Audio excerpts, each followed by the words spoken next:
dyan sa reception ng mga driver na nakaupo muna dyan. Oo. Okay na sila sa taas. O baka nga umakyat din sa taas yun. Basta wala muna nakastay. Ha? Oo.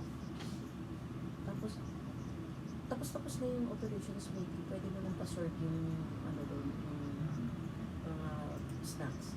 Para pagdating nila may snacks na. Tapos si Sheila, paano mo na yung coffee? Oo. So, hindi ko lang alam baka, pa-repair mo na rin yun. Paayos mo na tapos ng operations meeting. Paayos mo na din yun. Pero maayos naman yung room ni